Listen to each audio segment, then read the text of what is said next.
आज बिहार विधानसभा में बिहार का बजट जो है वो पेश किया गया है और ये सरकारी पन्नों पर झूठ और जुमलों की स्याही से लिखा हुआ भाषण जो है माननीय उप मुख्यमंत्री सम्राट चौधरी जी ने पढ़ा है, मगर इससे जमीनी सच्चाई कुछ और है, वास्तविकता कुछ और है। और पूरी तरीके से जब हम लोगों की सरकार 2015 में महागठबंधन की थी, उस जमाने से ही ये पुरानी बातें दोहराई गई हैं। हर ब्लॉक में स्टेडियम बनेगा। शायद इनको स्टेडियम की परिभाषा समझ में नहीं आती है। आज तक 10 सालों में या इतने सालों में आज तक जो है किसी भी प्रखंड में ढंग का स्टेडियम आज तक नहीं बना है। वही पुरानी बातें जो 5 घंटों में जो है पटना पहुंचेंगे, 4 घंटों में पहुंचेंगे, लेकिन स्थिति क्या है? पुल पुलिया टूटता रहता है, भ्रष्टाचार का भेंट चढ़ता रहता है। एक पुल मेगा जो पुल जो बन रहा है वो एक बार नहीं 3-3 बार टूटता है, फिर भी किसी पे कार्रवाई नहीं होती है। हम लोगों को बिहार की चिंता है और इन लोगों को सरकार बचाने की चिंता है। हम लोगों को लगा कि इस आखिरी बजट में जो इस मौजूदा सरकार जो एनडीए की सरकार है नीतीश कुमार जी के नेतृत्व में, ये इन लोगों का आखिरी बजट है। अब ये लोग दोबारा सत्ता में आने वाले लोग नहीं हैं। आखिरी बजट में हम लोगों ने कल मांग भी की थी कि 200 यूनिट फ्री में बिजली किया जाए, किसानों का जो ऋण है वो माफ किया जाए, उनको फ्री में बिजली उपलब्ध कराया जाए। माई बहन मान योजना के तहत कम से कम 65% ऐसी महिलाएं जिनको खून की कमी है। बिहार प्रदेश में सबसे ज्यादा बौनेपन के शिकार जो होते हैं बच्चे हो रहे हैं पूरे देश में। इनको कम से कम 2,500 रुपया प्रति माह जो है वो दिया जाए। हम लोगों की मांग थी कि गैस सिलेंडर को जो है 500 रुपया कर दिया जाए। वृद्धा पेंशन, विधवा पेंशन, दिव्यांगों का पेंशन 400 से बढ़ा करके ये 1500 रुपए कर दे। लेकिन इसमें कहीं भी इस मौजूदा बजट में इस एनडीए की सरकार ने ध्यान नहीं दिया। लेकिन आखिर कब तक नहीं करेंगे? हम लोग हमेशा इस लड़ाई को लड़ेंगे और इनसे जो है नाक रगड़वा करके भी करवाना पड़े तो महिलाओं के खाते में उनको आर्थिक न्याय दिलवाने का काम हम लोग जरूर करेंगे। आप बताइए, 3,17,000 करोड़ का बजट इन्होंने बताया है भाई। 3,17,000 करोड़ का। टेक्निकल हम बात अगर पूछे तो सरकार को रेवेन्यू तो आ ही नहीं रहा, राजस्व तो मिल ही नहीं रहा, तो ये अचानक से 3,17,000 कैसे पहुंच गया? जब बिहार को रेवेन्यू ही नहीं आ रहा है तो ये 3,17,000 कैसे पहुंच गया? बात है कि ये इन्फ्लेटेड बजट है। बढ़ा चढ़ा करके अगर बोलना ही था तो 3 लाख का, ये लोग 5 लाख बोल देते हैं, 5 लाख करोड़ करेंगे। तो इसका कोई मतलब नहीं है। पिछले बार भी जो बजट में इन लोगों ने घोषणा किया था, कौन सा काम जो है इन लोगों ने पूरा करने का काम किया है? पूरी तरीके से जो है धरातल पे कुछ नहीं नजर आ रहा। 7 निश्चय की बात करते थे, 7 निश्चय का बताओ कौन सा योजना सफल है? 7 निश्चय 2 की बात करते थे, बताओ 7 निश्चय 2 की योजना कौन सी सफल है? कोई तो योजना सफल नहीं हो पा रहा। ये पूरी तरीके से बिहार के हित में ये बजट है ही नहीं। ये केवल कागजों पर जो है ये बजट जो है केवल रह जाएगा, जैसा कि हम लोगों ने पूर्व में भी देखा है। केंद्र सरकार ने धोखा दिया, बिहार के साथ सौतेला व्यवहार किया है।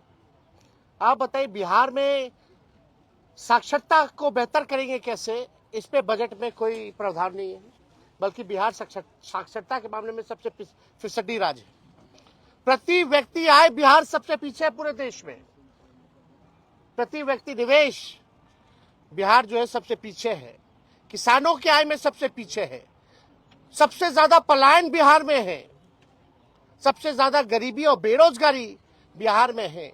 कहीं कारखाने खोलने की बात नहीं कही गई, कहीं फैक्ट्री लगाने की बात नहीं कही गई, कहीं भी आप देखिएगा नौकरी रोजगार कैसे नौजवानों को उपलब्ध कराएंगे इसकी बात नहीं की गई, कैसे पेपर लीक रोकेंगे इसकी बात कहीं नहीं कही गई। पूरी तरीके से लॉ एंड ऑर्डर के बारे में कोई चर्चा नहीं, बल्कि अपराधी जो हैं आजकल प्रशासन के लोग जो है वो असुरक्षित महसूस कर रहे हैं। पुलिस कर्मियों को जो है मारा जा रहा है, कभी कौन माफिया मार दे रहा, सर फोड़ दे रहा, कभी गोली चला दे रहा। पुलिस का मॉडर्नाइजेशन कैसे हो इसके बारे में कोई चर्चा इस बजट में नहीं है। पलायन को हम कैसे रोकेंगे इसके बारे में कोई चर्चा नहीं। बंद चीनी मिल हो, जूट मिल हो, इसको कैसे खुलवाएंगे इसके बारे में कोई चर्चा नहीं है। दिव्यांग भाइयों के बारे में कोई चर्चा नहीं है। महिलाओं को आर्थिक न्याय देने के बारे में कोई चर्चा नहीं है। ये हवाई फल्ला चीज चलाएंगे। अरे तुम बस चलाओगे, कुछ चलाओगे तो बताओ कितना बस चलाओगे, कहां से चलाओगे, कौन से शहरों में चलेगा, या कैसे ट्रेनिंग दिलवाइएगा, क्या है उसका? केवल हवाई नॉर्मल बिहार ट्रांसपोर्टेशन का बस तो चल नहीं पाता है। आप लोगों ने भी देखा होगा बिहार में ट्रांसपोर्टेशन नाम की कोई चीज नहीं है, और फलना बातें जो है कही जा रही है। गरीबी, बेरोजगारी, पलायन, महंगाई, मिडिल क्लास फैमिली हो या गरीब परिवार हो, महंगाई से सब लोग अफेक्टेड है, लेकिन महंगाई के बारे में कोई चर्चा नहीं की गई। यह पूरी तरीके से बेकार का बजट है, बिहार के हित में नहीं है, और इन लोगों को कोई बिहार कैसे अव्वल राज्यों में आए, बिहार के लोगों की तरक्की कैसे हो, इन लोगों को कोई चिंता नहीं है। हालांकि कल हमारा इस पे डिटेल में सदन में भाषण होगा, उस भाषण में एक एक चीज का जो है इन लोगों का पोल हम लोग खोलने का काम करेंगे। झूठ का पुलिंदा चलने वाला नहीं है। हम तो अपेक्षा किए थे जरा बता देते कि गुजरात को क्या क्या मिला, भारत सरकार में क्या क्या गुजरात को दिया और क्या क्या बिहार को दिया, इसके बारे में भी चर्चा करनी चाहिए थी। बताना चाहिए था कि बिहार को केंद्र सरकार ने कितना दिया और गुजरात को कितना दिया, तो इसके बारे में कोई चर्चा नहीं। हालांकि अब इस सरकार से बिहार की जनता मायूस तो पहले से ही थी, और इस बजट के बाद ना उम्मीद और इस सरकार से विश्वास जो है लोगों का उठ चुका है, और आने वाले चुनाव में इन एनडीए के लोगों को बिहार की जनता जो है सबक सिखाने का काम करेगी। नीतीश जी तो गले लगा रहे हैं, नीतीश जी तो पूरा गले लगा रहे हैं। महिलाओं के लिए बीजेपी ने बाकी राज्यों में फ्रीबीज का ऐलान किया है, उम्मीद ये की जा रही थी कि बिहार में भी करेंगे, लेकिन आज के बजट में फ्रीबीज का ऐलान नहीं, तो आपको लगता है कि चुनाव नजदीक आएगा तब बीजेपी इसमें ऐलान करेगी? भैया हम लोग लगे हुए, हमने शुरू में भी आज प्रेस कॉन्फ्रेंस में कहा, और हमने कल मांग भी की थी कि अगर माई बहन मान योजना का कॉपी भी करना तो कर लीजिए। हमने डेटा भी दिया था, नेशनल हेल्थ का जो सर्वे जो हुआ था उसमें बिहार जो है महिलाओं को खून की कमियां हैं, 65% महिला बहुत बड़ा है। बच्चे जो पैदा होते हैं बौनेपन का शिकार हो जाते हैं, जो भविष्य है। महंगाई है, गरीबी है, इनको आर्थिक न्याय मिलना चाहिए। तो सरकार कितना भी कोशिश कर रहे हैं, हम लोगों को जो भी करना पड़े इन महिलाओं को आर्थिक न्याय दिलाने की, ये हम लोग हमेशा मजबूती ढंग से हम लोग जो है इस बात को मनवाएंगे, और ये लोग नहीं करेंगे तो आने वाला जो हम लोगों का सरकार होने जा रहा है, पहले महीने से ही माई बहन मान योजना, इस योजना की शुरुआत करेंगे, और माताएं बहनों को 2,500 रुपया हम लोग देंगे। काफी खुश लग रहे थे सम्राट चौधरी का पीठ ठोका। भाषण खोखला था तो पीठ ठोक करके नजर उधर करना था। आपसे भी बातचीत नीतीश कुमार के इशारों में हो रही थी। अब कभी इशारों आपका भी में पीठ ठोकते थे वो? वो तो सबका जो जाता है उसी को बोलते हैं कि आप ही लोग हैं अब भविष्य। तो जो नया लोग मिलता है, नीतीश कुमार जी की आदत है, अब तो आप ही को संभालना है, अब तो आप ही को देखना है। तो ये तो आदत है। अरे पीठ ठोके ना ठोके, इससे क्या फर्क पड़ने वाला है? आपको भूले नहीं, आपसे भी आपसे भी इशारों में बातचीत हुई है? क्या वो तो हर किसी को इशारा करते रहते हैं। कभी मुंह चबा चबा करके कह रहे थे, हम बोला हम पल्स खा रहे दिखा रहे थे, हमको इशारा कर रहे थे काय मुंह चबा रहे हो, बड़ा नोटिस कर रहे थे हम पे। फिर हमने देखा है भाई पल्स खाना खा के आए थे, तो लंच करके आए थे तो हम पल्स लिए हुए थे, पल्स खा रहे थे। कोई बगल के एक मंत्री जो है नाक खोद रहे थे तो उनको भी नाक खोद करके दिखा रहे थे कायला खोद रहे। तो ये तो मुख्यमंत्री जी की आदत है। अब इसमें नहीं हम कहाँ कौन होते हैं भाई, हमारी हैसियत है। और ऐसा नीतीश जी जैसा कोई मिमिक्री कर सकता है क्या?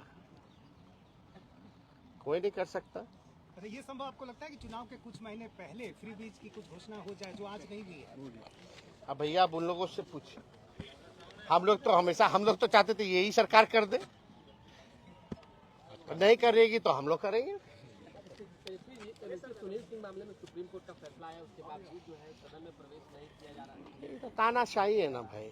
अब नियम कायदा, नियमावली, संविधान, ये एनडीए के लोगों को कोई मतलब है इससे? सुप्रीम कोर्ट का ऑर्डर कोई मतलब थोड़ी रह गया। इसी को ना असल में गुंडा राज और तानाशाही कहते हैं।